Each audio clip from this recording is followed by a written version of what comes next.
మెయిన్గా చిన్న పిల్లలు ఉన్న ఇంట్లో పెట్స్ ఉంటే ఏం ప్రికాషన్స్ తీసుకోవాలి? So they are natural immune to pets. So సడన్గా తెచ్చినప్పుడు కొన్ని రోజులు సిక్ అయ్యే ఛాన్స్ ఉంటుంది. వాళ్ళ ఇమ్యూన్ సిస్టమ్ బాగుందంటే దాన్ని కొన్ని రోజులు వాళ్ళు టాలరేట్ చేస్తారు. సో మనం వీటిని ఎంత నీట్గా పెట్టుకుంటున్నామో పెట్ని కూడా అంతే నీట్గా ఉంచడం పేరెంట్ రెస్పాన్సిబిలిటీ. సో ఇప్పుడు కిడ్ వచ్చేసారు కాబట్టి పెట్ని నెగ్లెక్ట్ చేశారు, ఆ బాతింగ్ ఫ్రీక్వెన్సీ తగ్గించేశారు, బాగా షెడ్ చేస్తుంటాయి కాబట్టి ఫర్ ఎక్కువగా పోతుంటుంది. సో దాన్ని రెగ్యులర్గా బ్రష్ చేయకపోతే ఫర్ ఇంట్లో అంతా తిరుగుతూ ఉంటుంది. సో ఆ ఫర్ని ఇన్హేల్ చేసినప్పుడు డెఫినెట్గా అలర్జీస్ ట్రిగ్గర్ అయ్యే ఛాన్స్ ఉంటుంది. సో ఆ పెట్ మెయింటెనెన్స్ అనేది చాలా ఇంపార్టెంట్. పెట్స్తో ఉన్న కిడ్స్కి ఇమ్యూన్ సిస్టమ్ చాలా బాగుంటుంది. ఇంకా బ్యాక్టీరియాకి దానికి ఎక్స్పోజ్ అవుతారు కదా, సో వీళ్ళ ఇమ్యూన్ సిస్టమ్ ఇంకా బాగా డెవలప్ అవుతుంది. ఇది ప్రెగ్నెన్సీ ముందు తెచ్చుకుంటే ఇవన్నీ, ఒకవేళ బేబీ కొంచెం 3-4 ఇయర్స్ అయ్యారు అప్పుడు తెచ్చుకుంటే ఓకేనా? హ్యాపీగా యానిమల్ ఫర్ అని కూడా డిటెక్ట్ అవుతుంది. అలా ఉన్నప్పుడు వాళ్ళకి సివియర్ ర్యాషెస్ రావడము, అనఫిలాక్టిక్ రియాక్షన్ అయినప్పుడు ఏంటంటే థ్రోట్లో ఉండే ఆ మజిల్స్ కూడా స్వెల్లెన్ అయిపోయి సఫోకేషన్ అయ్యి డెత్ కూడా అవ్వచ్చు కిడ్స్కి.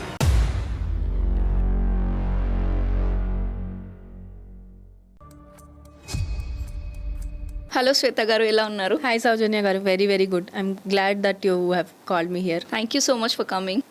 అయితే చిన్నపిల్లలు ఉన్న ఇంట్లో పెట్స్ కూడా పెంచుకుంటూ ఉంటారు.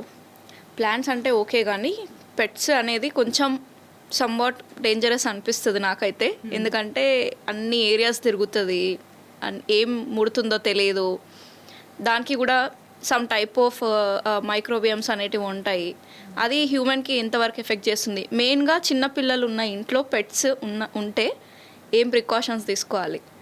యాక్చువల్లీ పెట్స్తో అంటే త్రూ అవుట్ ప్రెగ్నెన్సీ అండ్ అలా ఉన్నప్పుడు జర్నీలో ఏంటంటే ఆ మదర్ ఎప్పుడైతే ఆ యాంటీజెన్స్కి ఎక్స్పోజ్ అవుతుందో, so mother placenta through and breast milk through certain antibodies బేబీస్కి వెళ్తాయి. So they are natural immune to pets already ఉంటున్నాయి ఇంట్లో. సో సడన్గా తెచ్చినప్పుడు కొన్ని రోజులు సిక్ అయ్యే ఛాన్స్ ఉంటుంది.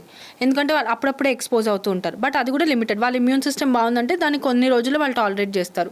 ఇక్కడ అగైన్ మనం ఇప్పుడు ఇదనే కాదు, మనకి కామన్గా కర్టెన్స్ అవ్వచ్చు, కార్పెట్స్, రగ్స్ అన్నీ ఇలాంటివి ఉన్నప్పుడు వాటి నుంచి వచ్చే ఏ డస్ట్ అయినా కూడా సిమిలర్ అలర్జీస్ క్రియేట్ చేయొచ్చు. సో మనం వీటిని ఎంత నీట్గా పెట్టుకుంటున్నామో పెట్ని కూడా అంతే నీట్గా ఉంచడం పేరెంట్ రెస్పాన్సిబిలిటీ. సో ఇప్పుడు కిడ్ వచ్చేసారు కాబట్టి పెట్ని నెగ్లెక్ట్ చేశారు, ఆ బాతింగ్ ఫ్రీక్వెన్సీ తగ్గించేశారు, బాగా షెడ్ చేస్తుంటాయి కాబట్టి ఫర్ ఎక్కువగా పోతుంటుంది. సో దాన్ని రెగ్యులర్గా బ్రష్ చేయకపోతే ఫర్ ఇంట్లో అంతా తిరుగుతూ ఉంటుంది. సో ఆ ఫర్ని ఇన్హేల్ చేసినప్పుడు డెఫినెట్గా అలర్జీస్ ట్రిగ్గర్ అయ్యే ఛాన్స్ ఉంటుంది.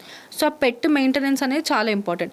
వాక్ చేసి తీసుకొచ్చిన ప్రతిసారి పాస్ని క్లీన్ చేయాలి విత్ వాటర్, ఎందుకంటే అవి స్నిఫ్ చేస్తూ ఉంటాయి. సో వైప్స్తోని వాటి మౌత్ అండ్ ఇదంతా ఏరియా క్లీన్ చేయాలి కంపల్సరీ. ఆ వాటర్ బౌల్స్ అంటే అవి తినే ఫుడ్ని ఈ కిడ్స్కి రీచబుల్ కాకుండా బయట పెట్టాలి, ఎందుకంటే అవి తిన్నప్పుడు వాటి సలైవా ఉంటుంది అక్కడ.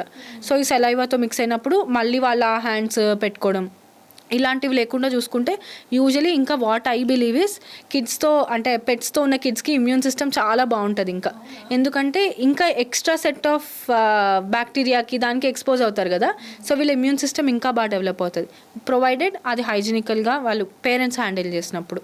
ఇప్పుడు కొత్తగా తెచ్చుకోవాలని, ఇది ప్రెగ్నెన్సీ ముందు తెచ్చుకుంటే ఇవన్నీ, ఒకవేళ బేబీ కొంచెం 3-4 ఇయర్స్ అయ్యారు అప్పుడు తెచ్చుకుంటే ఓకేనా?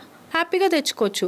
అగైన్ అంటే వాళ్ళకి సివియర్ అలర్జిక్ రియాక్షన్స్ ఉన్నాయి అని అంటే డెఫినెట్లీ కొంతమంది పీడియాట్రిషియన్స్ సజెస్ట్ చేయరు ఆ ఫర్కే, ఎందుకంటే మనం బ్లడ్ టెస్ట్ చేసినప్పుడు దాంట్లో యానిమల్ ఫర్ అని కూడా డిటెక్ట్ అవుతుంది. అలా ఉన్నప్పుడు వాళ్ళకి సివియర్ ర్యాషెస్ రావడము, అలా ఉన్నప్పుడు అనఫిలాక్టిక్ రియాక్షన్ అయినప్పుడు ఏంటంటే థ్రోట్లో ఉండే ఆ మజిల్స్ కూడా స్వెల్లెన్ అయిపోయి సఫోకేషన్ అయ్యి డెత్ కూడా అవ్వచ్చు కిడ్స్కి. సో అంత సివియర్ ఎలర్జిక్ రియాక్షన్స్ ఉన్నాయి, వెరీ సెన్సిటివ్ బేబీస్ అన్నప్పుడు definitely not recommended. But good immune system అయిన ఏ కిడ్స్ అయినా కూడా టాలరేట్ చేసేసి హ్యాపీగా అడాప్ట్ అయిపోతారు. సో ఇప్పుడు క్యాట్స్ కానీ డాగ్స్ కానీ సలైవా మనకి పెడుతూ ఉంటాయి కదా, అవుట్ ఆఫ్ లవ్ అనుకోవచ్చు, కానీ ఈజ్ ఇట్ ఓకే ఫర్ బేబీస్కి డెఫినెట్లీ నాట్ ఓకే. ఎందుకంటే అదే ప్రొవైడెడ్ క్లీన్గా ఉన్నప్పుడు మనం వెంటనే వాళ్ళ హ్యాండ్ వాషింగ్ చేస్తాము అని అంటే ఏం ప్రాబ్లం ఉండదు. ఎందుకంటే చెప్పాను కదా, వాటికి ఇమ్యూనిటీ డెవలప్ చేసుకోవడం స్టార్ట్ చేస్తారు ఆ బేబీస్ ఎక్స్పోజ్ అయినప్పుడు. Hand washing very very important. వాళ్ళకి ఫుడ్ ఇచ్చే ముందు, ఇచ్చిన తర్వాత హ్యాండ్ వాషింగ్ చేస్తూ వాళ్ళు నోట్లో ఏం పెట్టుకోకుండా చూసుకున్నంత వరకు అబ్సల్యూట్లీ ఓకే. కానీ ఇప్పుడు పాకే పిల్లలు, ఇందాక మీరు అన్నారని ఏది పడితే అది నోట్లో పెట్టుకుంటారు, అంతా మనం రెగ్యులర్గా అయితే కడగం కదా చేతులని. అంటే ఇప్పుడు రెగ్యులర్గా ఉన్నప్పుడు అదే మన హౌస్ నీట్గా ఉంది అని అన్నప్పుడు ఏం ప్రాబ్లం రాదు. సో నీట్గా పెట్టుకోవడం, ఇప్పుడు మీరు పెట్ తెచ్చుకున్నారంటే మీ రెస్పాన్సిబిలిటీ ఆ పెట్ క్లీన్గా ఉండాలి, మీ హౌస్ క్లీన్గా ఉండాలి, మీ చైల్డ్ క్లీన్గా ఉండాలి. ఇంత మూడు మీరు ఆ రెస్పాన్సిబిలిటీ తీసుకోగలరు అన్నప్పుడే చేయాలి. చైల్డ్కి ఎంత వర్క్ ఉంటుందో పెట్కి కూడా అంతే వర్క్ ఉంటుంది. అదే తెచ్చాం పడేసాం అన్నట్టు కాదు కదా, దానికి కూడా ఫీలింగ్స్ ఉన్న ఒక జీవి, రెస్పెక్ట్ చేయాలి మనం, దాని ఎమోషన్స్ కూడా కేటర్ డౌన్ చేయాలి. సో ఇంత రెస్పాన్సిబిలిటీ మీరు తీసుకోగలరు అన్నప్పుడే గెట్ అ పెట్, లేకపోతే తీసుకురావద్దు. ఇంకా ఈ సింగిల్ సిబ్లింగ్స్ ఉంటారు, అంటే సింగిల్ చైల్డ్ ఉంటారు కదా, వాళ్ళకి పాపం ఒక లో ఫీలింగ్ ఉంటుంది, సిబ్లింగ్ ఏం లేని ఫీలింగ్, అది ఈ పెట్ ఫుల్ఫిల్ చేస్తుంది. సో ఆ పెట్ని కడిల్ చేసుకున్నప్పుడు, దాంతో కమ్యూనికేట్ చేసినప్పుడు మంచి ఆక్సిటోసిన్ రిలీజ్ అయ్యి they will be happier. Otherwise మనం మోస్ట్ సింగిల్ చైల్డ్స్ డిప్రెస్డ్గా లోన్లీగా చూస్తుంటాం. అలా ఉన్న కిడ్స్కి పెట్ అనేది చాలా హెల్ప్ అవుతుంది. రైట్. ఈవెన్ నేను పేరెంట్స్కి కూడా రికమెండ్ చేస్తుంటా, ఐదర్ ప్లాంట్స్ ఆర్ పెట్స్.